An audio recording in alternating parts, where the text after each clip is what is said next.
ጀግናውን ዮሐንስ ኃያሉን በጸሎት ንቡ ስንቱን ያሸነፈውን ጀግና በክላሽም ሆነ በሽጉጥ ምንም ያጽህቆ ማንም ሊያስጨንቀው ሊያስፈራራው አይችልም ማለት ነውና አማርኛው ሲፈታህ ነው። እንግዲህ ምራትን አይቻለው። ምክንያቱም ይህንን ቦታ ሊመሰርት ወይም ደግሞ ሊያቋቁም የቻለ እግዚአብሔር የገለጸለት ወጣት ኪዳነ ማርያም የሚባል ሰው ነው።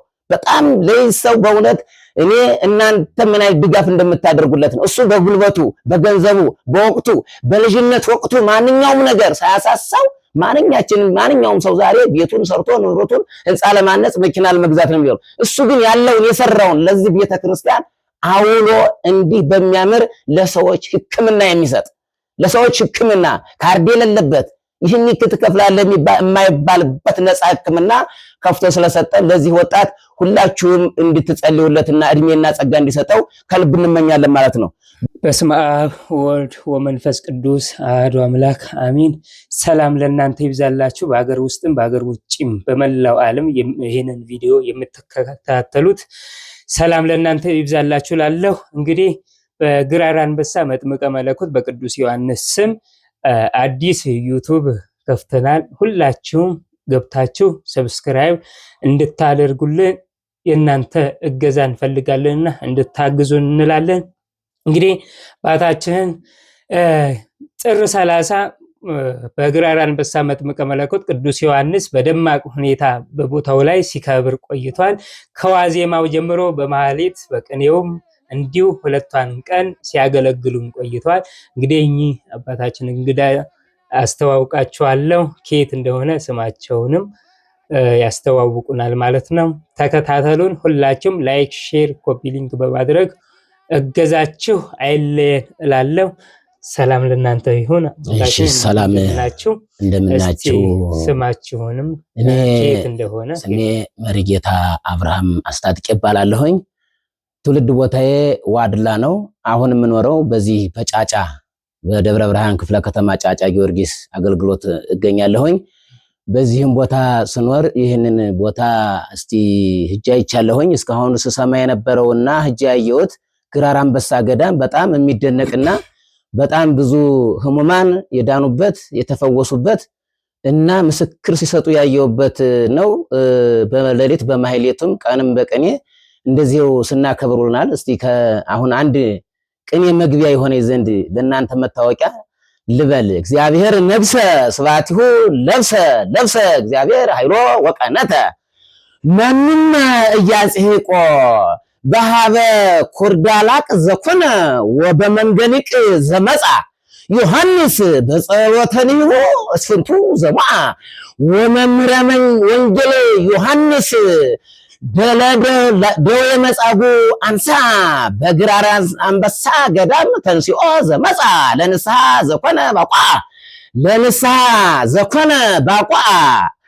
ይህ ማለት ምንድነው? እንግዲህ ዮሐንስ ጀግናውን ዮሐንስ ኃያሉን በጸሎት ንቡ ስንቱን ያሸነፈውን ጀግና በክላሽም ሆነ በሽጉጥ ምንም ያጽህቆ ማንም ሊያስጨንቀው ሊያስፈራራው አይችልም ማለት ነውና አማርኛው ሲፈታህ ነው። እንግዲህ ምንም ያጽህቆ ለዘኩርዳላቅ ኩርዳላቅ ማለት ሽጉጥ ነው። መንገሊቅ ማለት ደግሞ ክላሽ ነው። በዚህ በክላሽም ሆነ በሽጉጥ በማንኛውም ነገር ዮሐንስን የሚያስፈራራው የሚያስጨንቀው የለም ማለት ነው። ምክንያቱም ምንድነው? እስመ ዮሐንስ በጸሎተኒሁ ስንቱ ዮሐንስ በንብ ጸሎቱ ስንቱን አሸንፏልና ማለት ነው። ወመምረ ወንጌል ዮሐንስ ደዌ መጻጉዕ አንሳ የመጻጉዕ ደዌ በሽታን መምረ ወንጌል የወንጌል ገበሬ ዮሐንስ አስነሳ አዳነ ማለት ነው። ምክንያቱም በግራር አንበሳ ገዳም ተንሥኦ ዘመጣ ወደዚህ ወደ ግራር አንበሳ ገዳም ከሩቅም ሆነ ከቅርብ ተነስቶ ለመጣ ለንስሐ ዘኮነ ባቋ ለንስሐ ብቁ ይሆናል ማለት ነው። ለንስሐ ብቁ ይሆናል፣ ከበሽታው ይፈወሳል ማለት ነው። ይህ ማለት እንግዲህ ለሰምና ለወርቁ ንህብ በጸሎተ ንህብ የተባለው አንድ ሰው ተግቶ ከጸለየ በጸሎት ሰይፍ ነው፣ ሁሉን እንደሚያሸንፍ ነው። ትጉህ እንደንብ ሆኖ ሳንቀላፋ እንቅልፍ ሳይሸንፈው ሳይወሰድ ከጸለየ በቃ ዮሐንስ በጸሎቱ አሸነፈ ማለት ነው። በንህብ ደግሞ ሰፍራው እንዳየሁት እንደተመለከትኩት የሚጠበቀው በንብ ነው። ንቡ ዙሪያውን አለ። አገልጋይ አይነካም፣ አይነክስም፣ አያስፈራራም። አንድ አገልጋይ አልተነከሰም። ግን አካባቢውን በክፋት ለመጣ ለምሳሌ ሽፍታ ወይም ደግሞ ሌላ ነገር ቢመጣ ንቡ ሰፍሮ ያባርራል። አንደኛ ዘበኛ ሆኖ ይጠብቃል ማለት ነው። ይህ ማለት ሰምና ወርቁ ኃይል ላይ ነው። እንግዲህ ያጽህቆ አያስጨንቀውም፣ ያድናል እንጂ አያስጨንቅም ማለት ነው። ከዚህ በመቀጠል ወደ አየሁት ታሪክ ስገባላችሁ በግራር አንበሳ ገዳም ያየሁትና የተመለከትኩት እጹብ ድንቅ የሆነው ምንድነው? በአጭር ጊዜ በ2016 ዓመተ ምህረት ነው የተመሰረተ። እኔ እንኳን በዚሁ በጫጫ ክፍለ ከተማ እየኖርኩኝ ያው ቦታውም የጫጫ ክፍለ የደብረ ብርሃን ክፍለ ከተማ ነው የሚገኘውና እስካሁን እድሉ ደርሶኝ እጅ አላየሁም ነበረ።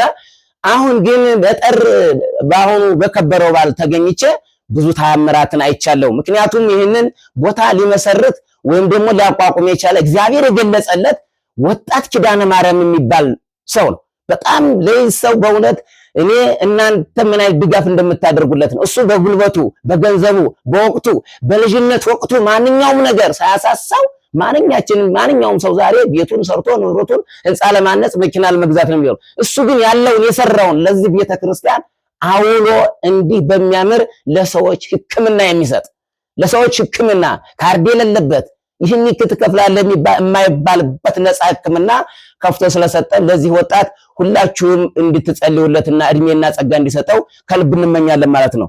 በገዳሙ ያየነው ታሪክ እንግዲህ በውሃ ላይ ሊሰራ ተምሶ ተቆፍሮ በጣም ብዙ ወጪ የወጣበት ነው። ይህ ማለት በአንድ ሰው የሚገፋ አይደለም። እንደገና ደግሞም ከዛው አጠገብ ከጸበሉ አጠገብ የንብ ማሩ ያ ሁሉ ህዝብ እንዴት እንደተዳረሰ የሚገርማችሁ ነገር ነው። ግማሹ ጸበል ማሩን ወስዶ ከክንታሮት ከነቀርሳ እንደገና ደም ግፊትና ስኳር ዳንኩኝ እያሉ ህዝቦች በሙሉ ምስክርነት ሲሰጡ ገረመኝ። እኔ በዕለት ሁለት እንኳን አንዱ ወዲያው መጥቶ ከአዳማ ናዝሬት ማለት ነው መጥቶ አሁን ጧት ልጄን ይዤ መጣሁኝ በጣም ተጨንቄ ነበርና አሁኑኑ መጥቼ አሁኑኑ የማር ጸበሉን ቀምሳ በአሁኑ ሰዓት በጣም የሚገርማችሁ ነገር ነው። በአሁኑ ሰዓት ከመቅጽበት ዳነችልኛል። አንዱ ሰው እኮ ሕክምና ሄዶ ሕክምናው ከተኛ በኋላ ከሰራ በኋላ መርፌው ነው ዳነ የሚባለው አይደለም እንዴ? የመጥምቀ ዮሐንስ ታሪክ ግን በጣም በሚደንቅ ሆነ ወዳውን ሄዶ ወዳው ዳነችልኝ ብሎ ምስክር ሰጠ። ክብር ለእግዚአብሔር ይሁን እና ሁላችሁም በዚህ በሽታ አሁን ለምሳሌ ክንታሮት ማለት በጣም አሁን ብዙ ሰው ምስክርነት ሰጥተዋል። ምስክርም የሰጡት ዋና አንደኛ ክንታሮት ነው። ከክንታሮትና ከስኳር ከደም ግፊት እያሉ ማለት ነው። እንደገና ሌላው ደግሞ ሀብቶቼ ጠፍተውብኝ በሱ ታዛልኩኝ ወዲያውኑ አገኘሁኝ ብሎ ስለቱን ይዞ ሲመጣ አይተናል። ሁላችንም እየሄድን ተሰለን ለመዳን የእግዚአብሔር ፈቃዱ ይሆንልን።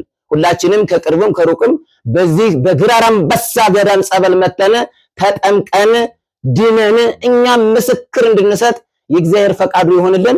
እኔ ብዙ ጊዜ ሆነኝ ሳላይ ትናንትና ሄጄ አይቼ በጣም ተደስቻለሁ። አንደኛ ግን ያስደሰተኝ ነገር ቢኖር ይህንን ሁሉ ንብረት በአንድ እግዚአብሔር ፈቅዶና ወዶ ነው እንጂ በአንድ ሰው ነዋይ ይሄ ሁሉ ይሰራል ብዬ አላስብም ነበረ። ግን እግዚአብሔር አይቻለው፣ ያየሁትን ደግሞ እመሰክራለሁ። እናንተም መታችሁ አይታችሁ የኛ ንብረት ምንድነው የኛ ንብረት ምን ጠቃሚ ነው ብላችሁ ዝግቡ መዝገበ ዘበሰማያት ያለውን ትዘግቡ ትሰበስቡ ዘንድ መታችሁ ከዚህ ከወጣት ኪዳነ ማርያም እንድትማሩ የእግዚአብሔር ፈቃዱ ይሁንላችሁ። እግዚአብሔር በየቤታችሁ ቀስቅሶ መልካም ነገር ያነሳሳልን፣ ኃይለ አጋንንትን ያጥፋልን፣ መንፈስ ቅዱስን ያቅርብልን። እግዚአብሔር አምላክ በመጥምቀ ዮሐንስ ተባርከን በመጥምቀ ዮሐንስ ጸበል ተጠምቀን ከህመማችን ከኃጢአታችን ጭምር ንስሐ ገብተን የመንግስቱ ወራሽ እንድንሆን የእግዚአብሔር ፈቃዱ ይሆንልን። ወስብሐት ለእግዚአብሔር። በዚሁ ይቆየን። እኔ መሪጌታ አብርሃም ማስታጥቄ ዘብሔረ ዋርላ የነጃ ሚካኤል። አባታችን እናመሰግናለን። የሚደንቅ ነው። እግዚአብሔር ይስጥልን፣ ጸጋውን ያብዛልን እላለሁ። ግን አንድ ነገር የምጠይቆት አለ። መጥምቀ መለኮት ቅዱስ ዮሐንስ ቤት ነው ያደገው? በበረሃ እንዳደገ እንግዲህ በወንጌሉም በገድሉ ላይም አለ። መጥምቀ መለኮት ጌታን ኢየሱስ ክርስቶስን ያጠመቀ ነውና አስተዳደጉስ ቤት ነበረ? በሚያድግ ሰዓት ምን እየበላ ምን እየተመገበ አደገ? እንዴትስ አኗኗሩን እስቲ ይሄን በጥቂቱ በትንሹ ብታስረዱ።